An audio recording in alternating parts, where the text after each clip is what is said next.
Oke, assalamualaikum teman-teman. Selamat siang, selamat pagi bagi yang menonton. Perkenalkan kami dari kelompok 1. Itu ada saya Febriansa Dan saya Muhammad Rohid. Saya Arif Binanda Panggabean. Di sini tugas kita seperti yang diinstruksikan kepada Pak Lukman ya untuk kami. Itu pertanyaan-pertanyaan dari teman-teman kelompok lain itu di sini akan jawab. Sebelumnya tuh kami membahas topik tentang marketing internasional. Jadi pertanyaan-pertanyaan yang dikirimkan kepada kami itu terkait dengan marketing internasional itu sendiri. Oke, langsung aja pertanyaan pertama ya. Pertanyaan pertama ini dari Cahya Khairatul Umah. Ini pertanyaannya, dalam berbisnis, apa langkah-langkah konkret yang kelompok bisa ambil untuk menyesuaikan pemasaran dengan kebutuhan dan juga preferensi pelanggan internasional? Nah, lalu ada pertanyaan dari kelompok 3 nih selanjutnya. Itu sama, hampir sama kayak kelompok 2. Pertanyaan itu bagaimana strategi yang dilakukan. Jadi sama aja kayak langkah-langkah konkret yang bisa kami lakukan. Nah, ada beberapa langkah yang bisa kelompok kami ambil jika kami selaku pelaku bisnis, yaitu melakukan riset pasar. Untuk melakukan, kan pertanyaan untuk menyesuaikan pemasaran dengan kebutuhan. Tentu kita perlu melakukan riset pasar, lalu mengadaptasi hasil dari riset tersebut, dan juga ada pertimbangan seperti media apa sih yang kita ambil. Di situ media yang diambil tuh maksudnya media setiap negara kan berbeda-beda tuh teman-teman. Media apa yang dikonsumsi oleh publik itu media seperti apa yang banyak. Contohnya kayak Cina itu nggak terlalu rame di Facebook dan sebagainya macamnya. Oke, pertanyaan selanjutnya ya, dari Mas Afriani. Ini pertanyaannya, ekspansi global merupakan salah satu karakteristik penting dalam marketing internasional. Menurut pendapat kelompok kalian, apa sih faktor-faktor yang mendorong perusahaan untuk melakukan ekspansi itu? Faktor-faktor yang mendorong, kalau kita ngomongin ekspansi global kenapa harus dilakukan itu, yang pasti karena ada peluang baru dan juga market baru dari perusahaan itu sendiri. Mungkin marketnya di Indo ini kurang, makanya ekspansi itu harus dilakukan. Nah, pasar global ini menjanjikan bagi perusahaan yang stuck di pasar lokal ini, teman-teman. Makanya ekspansi ini ya menurut saya sangat penting sih. Dimana kayak aspek mata uang itu lebih menjanjikan di sana, soalnya kuat di sana. Contohnya kayak Amerika, kayak di Cina dan segala macam. Pertanyaan dari kelompok 5. Ini apa yang menjadi alasan? Ini sama ya pertanyaannya. Jawabannya sama aja, karena ya peluang baru itu sendiri. Peluang baru dari perusahaan lokal. Perusahaan lokal itu mungkin stucknya itu ya kelewat stuck lah ini bilangnya. Makanya dia perlu ekspansi. Oke, pertanyaan selanjutnya dari Mbak Putri Nuriski. Pertanyaan, bagaimana implementasi strategi penjualan lintas batas? Oke, ini teori tentang lintas batas ya. Dapat memperluas pangsa pasar internasional suatu perusahaan. Bagaimana implementasi? Sepertinya harusnya sih sama sih kayak sebelumnya. Tapi kalau ngomongin implementasi dari lintas batas itu sendiri, Selanjutnya kita akan menjawab pertanyaan dari kelompok 7, yang mana pertanyaan ini dari Mbak Amanda Lestari. Pertanyaannya yaitu, bagaimana perubahan dinamika politik dan hukum internasional dapat memberikan tantangan dan peluang unik dalam merancang strategi pemasaran global yang berkelanjutan. Jadi beberapa tantangan yang dapat muncul akibat perubahan dinamika politik dan hukum internasional ada beberapa, dan kami mengambil 2 tantangan di sini. Yang pertama yaitu perubahan peraturan atau regulasi. Perubahan peraturan yang berlaku di suatu negara atau wilayah dapat mempengaruhi strategi pemasaran perusahaan. Misalnya, perubahan regulasi mengenai perlindungan konsumen dapat membuat perusahaan perlu menyesuaikan produk atau layanan mereka. Dan yang kedua, ketidakstabilan politik. Ketidakstabilan politik ini juga menjadi tantangan yang menjadi gangguan dalam rantai pasokan dan operasional perusahaan. Selanjutnya pertanyaan dari Mbak Rosida Vita Adelia dari kelompok 8. Bagaimana Coca-Cola menghadapi persaingan di tingkat global dan mempertahankan pangsa pasar yang kuat? Serta apakah ada faktor-faktor yang dapat mempengaruhi suatu keberhasilan dalam pemasaran internasional Coca-Cola? Jadi pemasaran yang dilakukan Coca-Cola ini sangat efektif, di mana Coca-Cola memiliki anggaran pemasaran yang besar yang digunakan untuk menjangkau konsumen di seluruh dunia. Perusahaan ini menggunakan berbagai saluran pemasaran termasuk iklan, promosi, sampai ke hubungan masyarakat. Selanjutnya pertanyaan dari Mbak Nur Alfi Dewantara, ini Mbak atau Mas nih?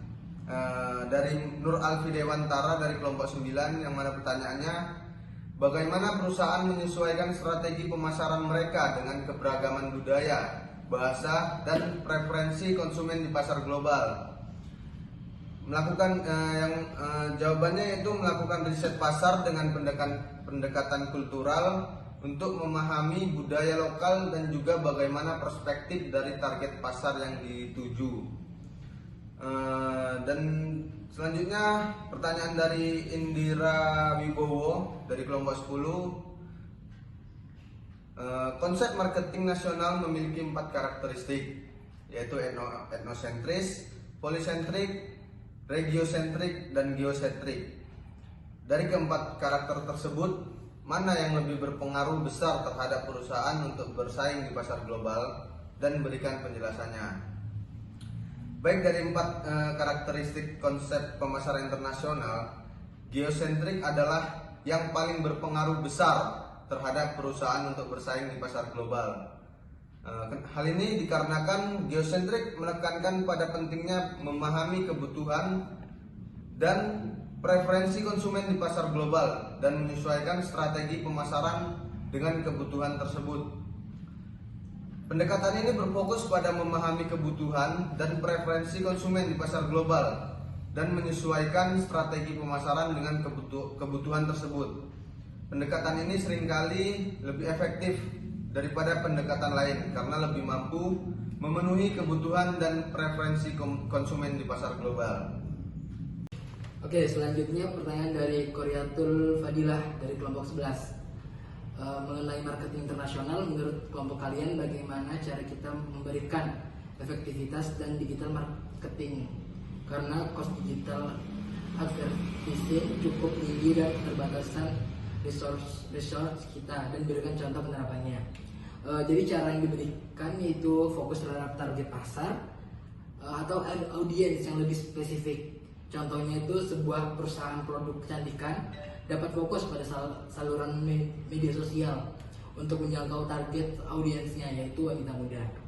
Selanjutnya pertanyaan dari Zahwa Alifia Zarina Tamami dari kelompok 12. Pertanyaannya, apa saja keterbatasan yang dimiliki segmentasi pasar dalam penerapannya, dan bagaimana prosedur yang dilakukan oleh kelompok 1 dalam melakukan segmentasi pasar untuk produk baru? Jadi segmen pasar dalam penerapannya itu beberapa keterbatasan dalam penerapannya, yaitu pertama, biaya segmentasi pasar dapat membutuhkan biaya yang cukup besar, terutama untuk melakukan riset pasar. Yang kedua, waktu. Segmentasi pasar dapat membutuhkan waktu yang cukup lama, terutama untuk mengumpulkan data dan menganalisis data. Yang ketiga, kesulitan. Segmentasi pasar dapat menjadi sulit untuk diterapkan, terutama jika pasar yang dituju sangat luas. Sebuah perusahaan teknologi yang meluncurkan produk smartphone baru. Perusahaan tersebut memutuskan untuk menggunakan variabel demografi dan perilaku sebagai variabel segmentasi. Variabel demografi yang dipilih adalah usia dan jenis kelamin, sedangkan variabel perilaku yang dipilih adalah kebiasaan berbelanja dan frekuensi penggunaan smartphone. Setelah pengumpulan data, perusahaan tersebut menggunakan analisis faktor untuk memetakan segmen pasar. Hasil analisis faktor menunjukkan bahwa terdapat 2 segmen pasar utama, yaitu segmen pasar remaja dan segmen pasar dewasa. Berdasarkan hasil pemetaan segmen pasar, perusahaan tersebut memutuskan untuk membidik segmen pasar segmen pasar remaja dinilai lebih potensial untuk dilayani karena memiliki ukuran yang lebih besar, pertumbuhan yang tinggi, daya beli yang tinggi, dan persaingan yang relatif rendah.